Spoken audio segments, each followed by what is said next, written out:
मन से ही हुए हम एक दूसरे के लव स्टोरी। मेरे ऑफिस में एक लड़की करीबन 1 साल से काम करती थी। उसके बीए के एग्ज़ाम थे। वो मुझसे 15 दिन की छुट्टी लेकर चली गई, लेकिन अगले ही दिन से मुझे उसका फ़ोन आने लगा। 2-3 दिन बाद ना जाने मुझे क्या होने लगा, उसका फ़ोन ना आने पर मुझे बेचैनी सी होने लगी। ठीक सुबह 11 बजे अगर उसका फ़ोन ना आता तो मुझे बेचैनी सी होने लगती थी। 7 या 8 दिन बाद सुबह और शाम को बात होने लगी। 15 दिन बाद जब वह छुट्टी से वापस आई तो हम दोनों ने इसको ऑफिस की छुट्टी की और साथ में लोधी गार्डन चले गए। वहां पहुंचते ही ऊपर वाले की मनसा थी, मौसम भी हमारे साथ था। धीरे धीरे बूंदा बूंदी शुरू हो गई, यानी कि धीरे धीरे बारिश शुरू हो गया। हम बारिश से बचने के लिए छाते से पेड़ की आड़ में बने हुए एक वैसे जाकर खड़े हो गए। हमें पता ही ना चला कि हम 2 से 1 कब हो गए। ऐसा लगने लगा कि मानो हम एक दूसरे को सालों से जानते हैं। उसे मेरे बारे में सब पता था कि मैं 2 बच्चों का बाप हूँ। तब मेरी उम्र 34 साल थी और वो 20 साल की कुंवारी लड़की। वो ये भी जानती थी कि मैं अपनी पत्नी को बेहद चाहता हूँ, लेकिन मैंने उसे भी साफ कहा था कि मैं तुम्हें प्यार करता हूँ, लेकिन तुम मेरी पत्नी का दर्द नहीं ले सकती। हमारा प्यार दिनों दिन बढ़ता गया। वहाँ तक हमारा प्यार बढ़ चुका था कि हम एक मंदिर में गए। हमने एक दूसरे को जयमाला एक दूसरे के गर्दन में डाली और भगवान को साक्षी मानकर हमने एक दूसरे को पति पत्नी भी मान लिया था। उसके सामने कई रिश्ते आए मगर उसने इनकार कर दिए।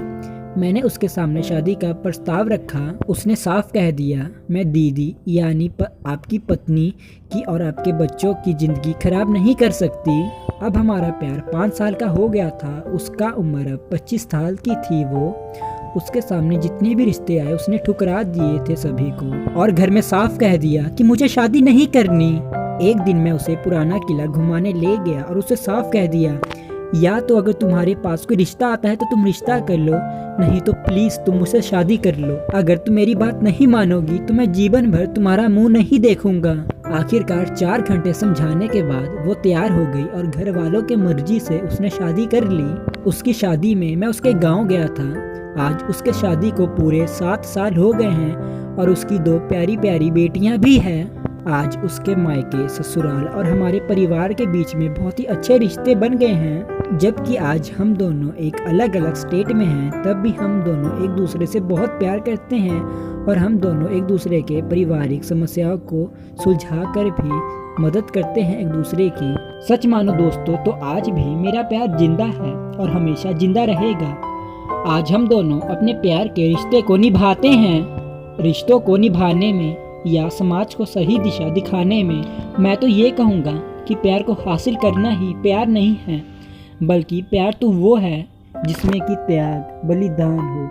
त्याग हो बलिदान हो, बल्कि प्यार तो असली प्यार वो है जिसको त्याग बलिदान करके भी हम एक दूसरे को हमेशा प्यार करते रहें। जैसे कि मैंने अभी तक उस लड़की का नाम और अपना नाम नहीं बताया, क्योंकि नाम लिखने से ये 2 नाम जहाँ भी किसी के परिवार में ये नाम आएंगे वहाँ एक शक की दीवार खड़ी हो जाएगी।